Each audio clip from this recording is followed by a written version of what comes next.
আসসালামু আলাইকুম। Engineer next বিডিতে আপনাদের সবাইকে ওয়েলকাম জানাচ্ছি। আমরা প্রফেসরস কারেন্ট অ্যাফেয়ার্স এমসিকিউ সিরিজের পঞ্চম পর্বে চলে এসেছি।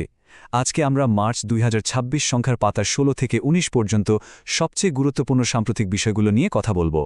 তো আর দেরি না করে শুরু করা যাক। সামনে যাদের সরকারি চাকরির পরীক্ষা আছে তাদের জন্য কিন্তু আজকের এই আলোচনাটা মিস করা একদমই ঠিক হবে না।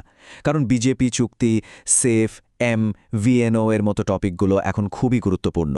এগুলো ভালোভাবে জানা থাকলে কিন্তু প্রতিযোগিতায় অনেকটাই এগিয়ে থাকা যায়। চলুন সরাসরি আলোচনা শুরু করি। আমাদের প্রথম সেকশনটা হলো আন্তর্জাতিক চুক্তি ও সম্পর্ক নিয়ে। এখানে আমরা সম্প্রতি সই হওয়া কয়েকটা বড় চুক্তি আর আন্তর্জাতিক কমিশনে বাংলাদেশের নতুন পজিশন নিয়ে জানব। প্রথম প্রশ্নটাই কিন্তু বেশ ইন্টারেস্টিং, বাংলাদেশ জাপান সম্পর্ক নিয়ে। আচ্ছা, এই যে বিজেপিএ চুক্তি, এটা ঠিক কোন শহরে সই হয়েছিল? অপশনগুলো দেখতে পাচ্ছি ঢাকা, টোকিও, ওসাকা নাকি ব্যাংকক। একটু ভাবুন তো। একদম ঠিক, উত্তরটা হচ্ছে টোকিও। আর এই বিজেপিএ মানে Bangladesh Japan economic partnership agreement, এটা কিন্তু বাংলাদেশের জন্য একটা ঐতিহাসিক ঘটনা। কারণ এটাই আমাদের দেশের প্রথম পূর্ণাঙ্গ একটা মুক্ত বাণিজ্য চুক্তি।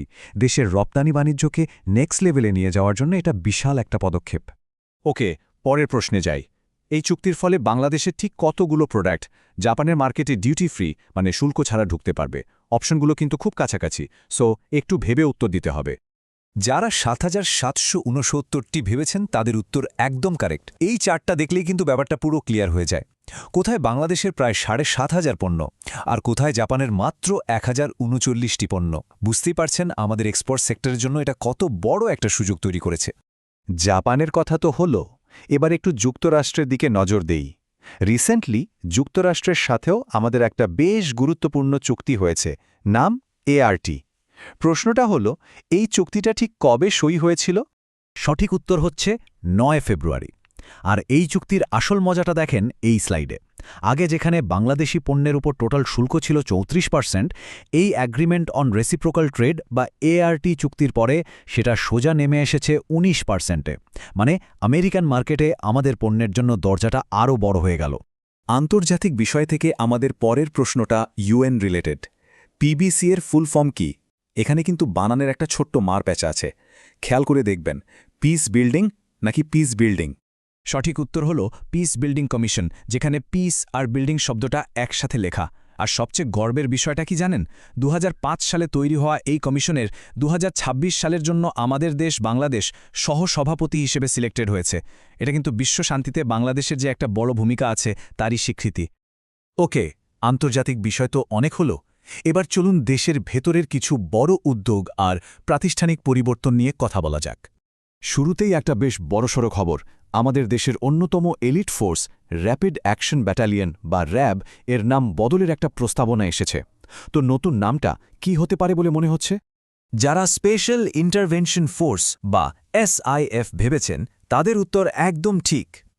এই টাইমলাইনটা দেখলে পুরো জার্নিটা বোঝা যাবে। ২০০৪ সালে ২৬শে মার্চ RAB ফর্ম হয়, আর ওই বছরেরই ২১শে জুন থেকে কাজ শুরু করে। আর এই তো সেদিন ৩ ফেব্রুয়ারি ২০২৬-এ এর নতুন নাম হিসাবে এসআইএফ প্রস্তাব করা হলো। বোঝাই যাচ্ছে বাহিনীর কাজের ধরনেও হয়তো নতুনত্ব আসতে পারে। আচ্ছা, এবার আসি দেশের অর্থনীতিতে। অর্থনীতিকে আরও এক ধাপ এগিয়ে নিতে সরকার একটা দারুণ উদ্যোগ নিয়েছে। প্রশ্নটা হলো, দেশের একদম প্রথম ফ্রি ট্রেড জোন বা এফটিজি কোথায় তৈরি হতে যাচ্ছে? উত্তরটা হচ্ছে চট্টগ্রামের আনোয়ারায়। আর এটা ম্যানেজ করবে বাংলাদেশ ইকোনমিক জোনস অথরিটি বা BEZA। কিন্তু এর সবচেয়ে ইন্টারেস্টিং ব্যাপারটা হলো, এটাকে একটা অফশোর টেরিটরি হিসেবে ধরা হবে। এর মানে কি?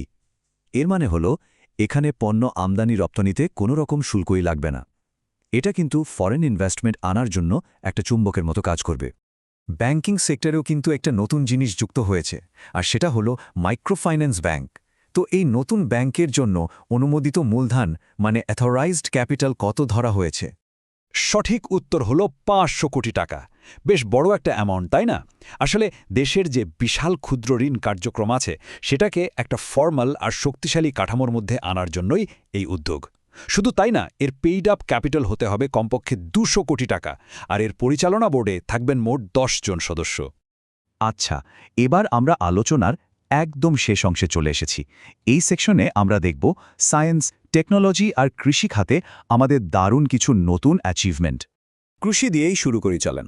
বাংলাদেশ ধান গবেষণা ইনস্টিটিউট মানে BRII তাদের ১১৫তম মিটিংয়ে বেশ কয়েকটা নতুন ধানের জাত অনুমোদন দিয়েছে। বলতে পারবেন মোট কয়টা জাত? একদম ঠিক, মোট ৬টি নতুন জাত। আর এর সাথে BRI এর মোট উদ্ভাবিত ধানের জাতের সংখ্যা গিয়ে দাঁড়ালো ১২৭। এই চার্টটা দেখেন কি দারুণ সব ভ্যারাইটি। এর মধ্যে বৃধান ১১৫ তো একটা বিপ্লব। এটা আমাদের দেশের প্রথম হাই ইয়েল্ডিং কালো চালের জাত, যেটা অ্যান্টিঅক্সিডেন্টে ভরপুর। এছাড়াও লবণ আর ঠান্ডা সহ্য করতে পারে এমন জাতও আছে। ক্লাইমেট চেঞ্জের এই সময়ে এগুলো কিন্তু আমাদের খাদ্য নিরাপত্তার জন্য খুবই জরুরি। আমরা আলোচনার প্রায় শেষ দিকে। টেকনোলজি নিয়ে আমাদের শেষ প্রশ্ন। দেশে প্রথমবারের মতো MVNO সিম সার্ভিস চালু করেছে কোন কোম্পানি? সঠিক উত্তর হচ্ছে BTCL। এখন অনেকেই হয়তো ভাবছেন এই MVNO জিনিসটা আবার কি। খুব সহজ করে বললে MVNO মানে মোবাইল ভার্চুয়াল নেটওয়ার্ক অপারেটর, মানে এদের নিজস্ব কোনো মোবাইল টাওয়ার নেই, এরা অন্য কোনো অপারেটরের নেটওয়ার্ক, এক্ষেত্রে টেলিটকের নেটওয়ার্ক ধার নিয়ে বা ভাড়া করে নিজেদের সার্ভিস দেয়। তো চলুন এক নজরে দেখে নেই আজকের পুরো আলোচনায় আমরা কি গুরুত্বপূর্ণ বিষয় জানলাম।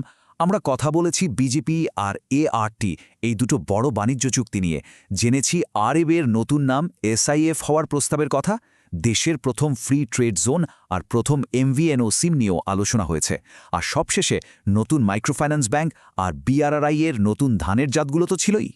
আজকের আলোচনা থেকে একটা জিনিস কিন্তু পরিষ্কার, আন্তর্জাতিক সম্পর্ক থেকে শুরু করে দেশের অর্থনীতি, নিরাপত্তা, কৃষি সব জায়গাতেই কিন্তু বড় বড় পরিবর্তন আসছে। এখন প্রশ্ন হলো, এই পরিবর্তনগুলোর সামনে যারা ইঞ্জিনিয়ার বা সরকারি কর্মকর্তা হতে যাচ্ছেন তাদের কেরিয়ারে কেমন প্রভাব ফেলবে? এই প্রশ্নটা আপনাদের ভাবনার জন্য রেখে গেলাম। আর হ্যাঁ, ইঞ্জিনিয়ার নেক্সট ভিডিওর এই আয়োজন যদি ভালো লেগে থাকে তাহলে চ্যানেলটি সাবস্ক্রাইব করে আমাদের সাথেই থাকতে পারেন। সবাই ভালো থাকবেন। আসসালামু আলাইকুম। আল্লাহ হাফেজ।